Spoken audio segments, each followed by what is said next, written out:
Welcome back. And so we start off on a very concerning note this morning.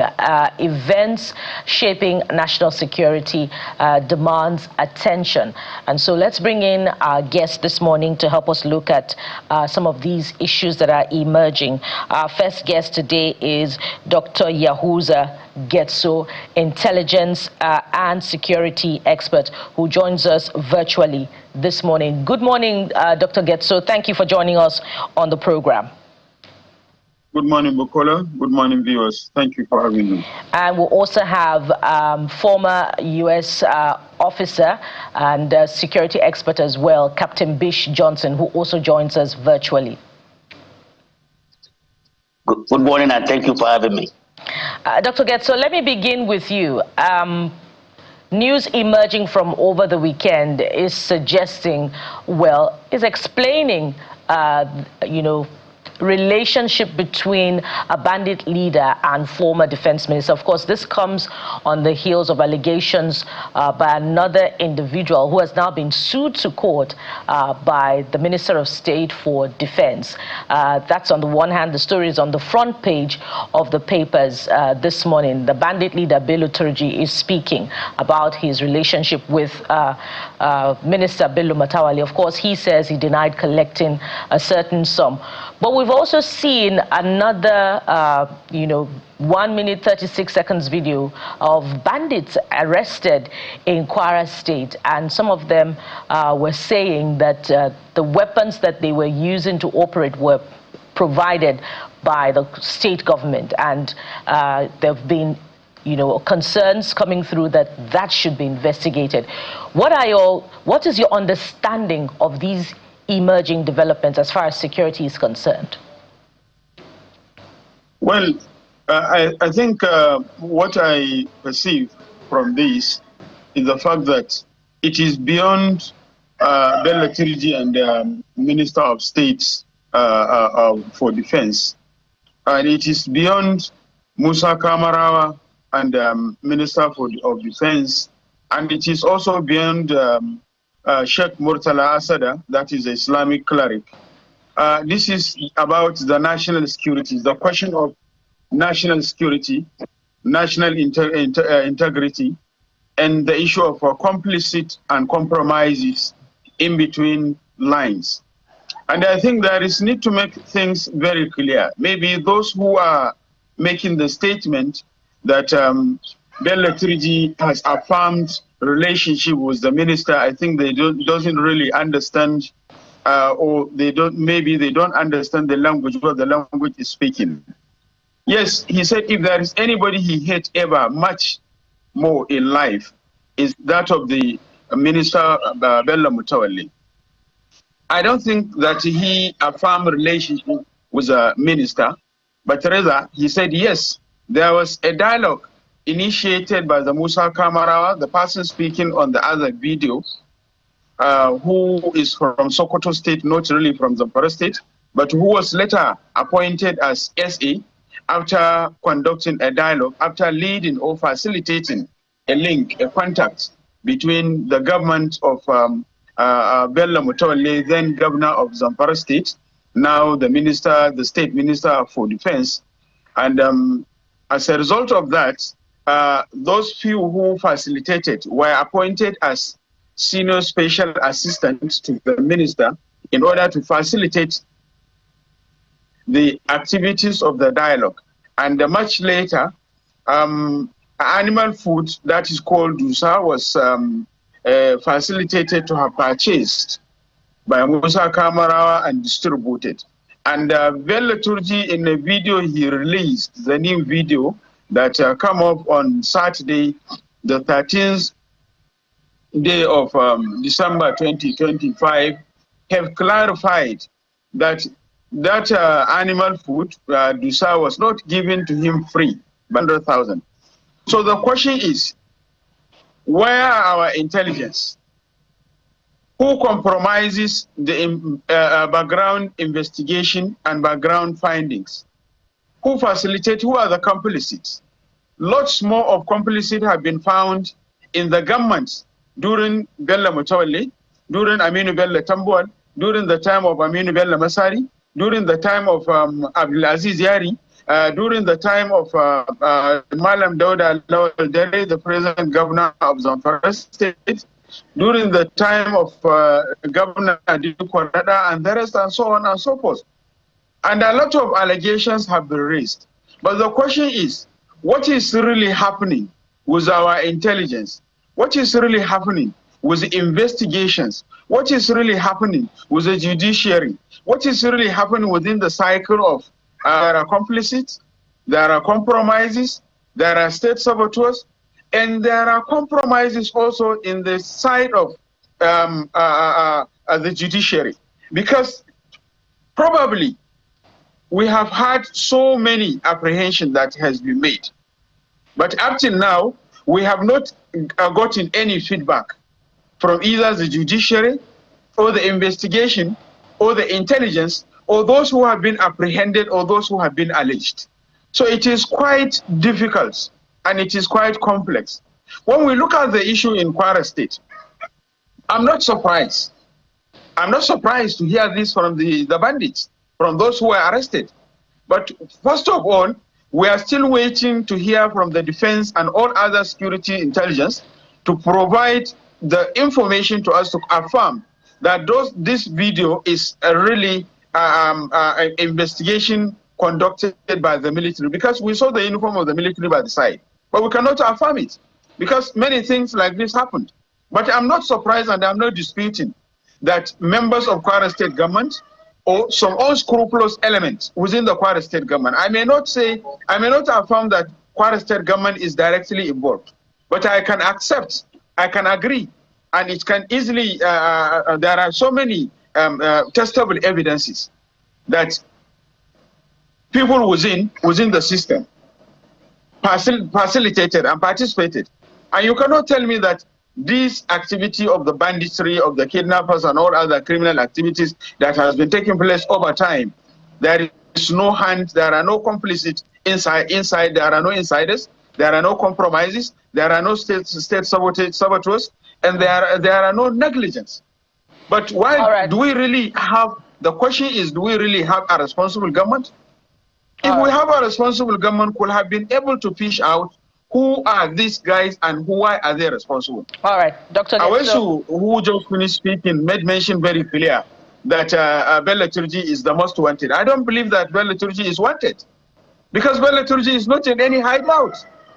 I have said it time without number. I have provided relevant and necessary information that could have aided the government or the intelligence or the operations to have captured Bello Turji long before now. But they have never been serious about it.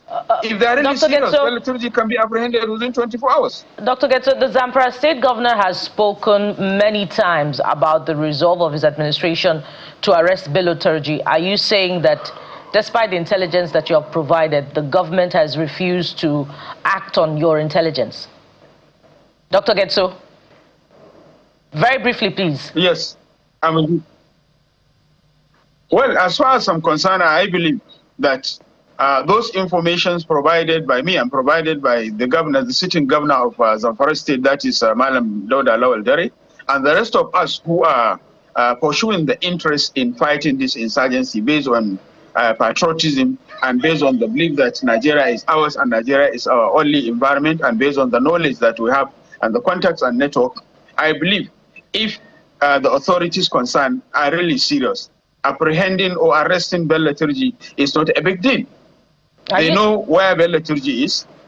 If they know how to track somebody who may probably presuming or insinuating or making a negative statement on Facebook and the rest of it, is Bello Turji using a different network beside the MTN, the Airtel, the Glo, and the 9 Mobile? Or are when those you say authorities concerned on social media, Dr. Getso, officials using a different network? When you say, I don't believe that. Dr. Getso, when you say authorities concerned, which authority are you referring to?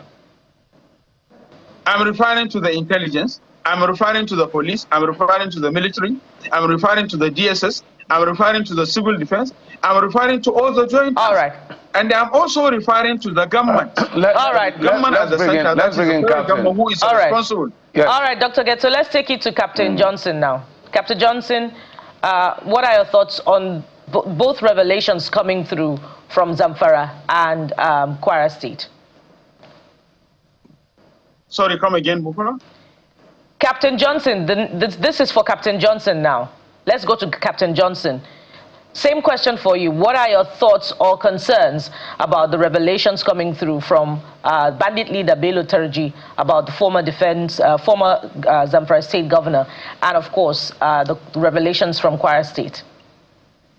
Well, my concern is about the question of Captain Johnson, this is for you. Once again, thank you for having me on your program this morning. Well, Nigerians have always have this impression that the insecurity in the country, there is some kind of complicity from within the government. I have always insisted and maintained that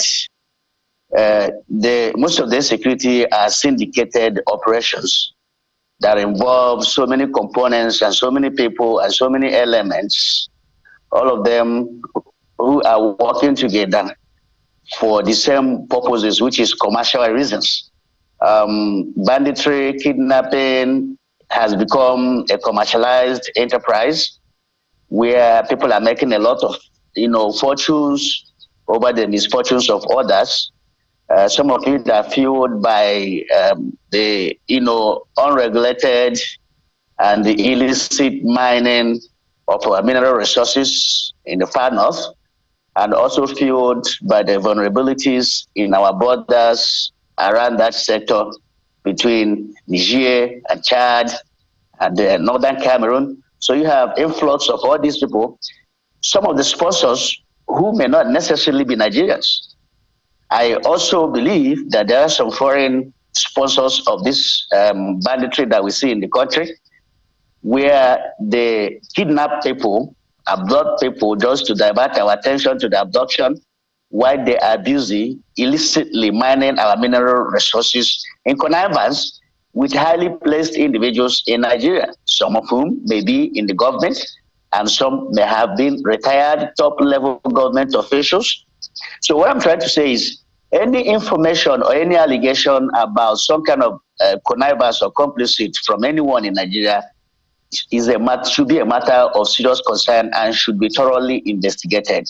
We should not dismiss such accusations on the basis that, okay, it's just a terrorist that is talking, or maybe that they are talking under compulsion. Every information we get should be investigated. I am not saying that these people that I mentioned are actually involved, but what I'm saying is that whatever information we get should be investigated. Now, on the part of the Kwara State government, just like my co-panelists have said, I don't know whether these people have that intellectual capacity to distinguish between some members of the government and the Kwara State government. I believe there could be some people in the government who may have intentionally or unintentionally aided and abetted in the banditry in Kwara State without necessarily connecting it to the top echelon of the government. But we wouldn't know that unless there is a proper investigation. But my problem in Nigeria is that investigations are usually done haphazardly in a quasi manner. At the end of the day, you don't really get to anything at the end of it. If the investigations are intended for us to stop what is happening in this country, we must take those investigations seriously. We can't do them haphazardly. We have to get to the bottom of it. We have to uncover the truth, because it's only when we uncover the truth that we'll be able to get the right solution to the problems and be able to solve those problems. Right. So let me go back to Mr. Getso and just get a sense of where we're lacking. I know you've mentioned those responsible and all of that, but right now the president has said, on the one hand, let's recruit more, strip VIPs of the police officers attached to them, let's take the battle to the terrorists. Do you see all of the measures being made by the government working? Is there something still lacking for you particularly, so we can speak to strategy and just know what more we need to do?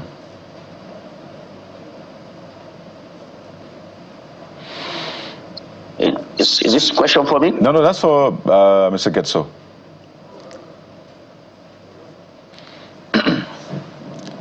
Okay, I'm not sure he's still with us. I imagine the connection failed at this time, but... Yeah, come again. Yeah, my question is particularly about the recent measures from the government, if you can hear me.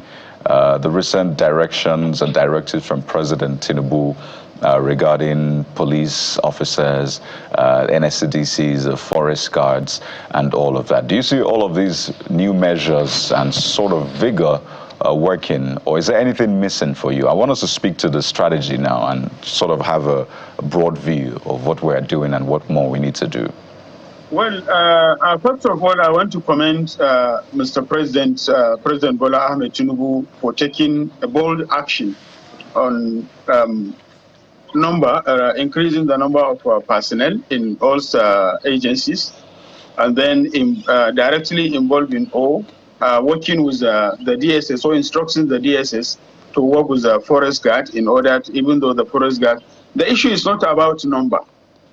The issue is about quality. The issue is about seriousness.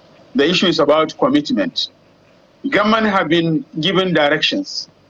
Government have been given directives. Government have been making policy statements. But the question is, those who have been alleged to be complicit, what measure have the government ever taken? Why is the issue of accountability? Government refused intentionally, I believe. It is intentional measure for several reasons that is best known to the government. Why complicit, compromises, and those who are participating in corrupt practices have not been handled accordingly. It's not the issue of instruction. It's the issue of following up on the instruction and holding people accountable and responsible for their actions and inactions. Yes, I believe that instructing the civil defense, the DSS, the forest guard, and the military and other security strata, go and do this, go and do that. But after giving the instruction, what follows? Who do we sanction? If Mr. President is not ready to sanction anybody, if Mr. President is not ready to test the pepper by making sure that 1 or 2 or 3 persons have been held accountable and responsible and be dealt with accordingly, we'll never get there. Those instructions will be just a mere normal statement that we have had before. There were instructions for withdrawal of escort from the BIFs over time by many of the Inspector General of Police. Now it comes from the President. And yet, up till almost more than 7 days or more than 11 days, we are still discussing it. Instruction from the Commander-in-Chief of the Armed Forces of the Federal Republic of Nigeria and still being discussed. The instruction have not been implemented yet. There are still people who are still sabotaging that effort, and they have not been sanctioned. So if Mr. President is really serious, if President Bola Ahmed Tinubu really want to tell Nigerians, it's the matter of acting, it's not the matter of statements, it's not the matter of policy, it's not the matter of instruction. Yes, of course, instruction is an ingredient. But after the instructions, what follows? How many people have been sanctioned? Who do you demote? Who do you probably dismiss? All right. Because it is a matter of holding people accountable. Test the ground and tell Nigerians and tell the security agencies that you are serious. Dr. Getso, let's take the same now and the seriousness when people are being sanctioned. Let's take the same to Captain Johnson. What should be done differently in terms of strategy? And shouldn't we be seeing a difference in the approach to terrorism, particularly to reining on bandits who are interacting, with, Nigerians online on social media, especially now that we have a defense minister who is a retired general in the army? Well, the issue is not about having a retired general. This is for Captain Johnson now. Sorry, pardon me, Dr. Getso. Let's take it to Captain Johnson. Yes, the issue is not about having generals because we have. It's for Captain Johnson. Dr. Getso, please just hold on. Captain Johnson. Okay. Okay. Well, I don't believe that this current administration is doing things exactly the same way the previous administration is, pursued their own security affairs. As you have alluded, you've mentioned quite a few steps that had been taken, at least seem to have been instructed to be taken by this current administration, such as withdrawal of, policemen from VIPs.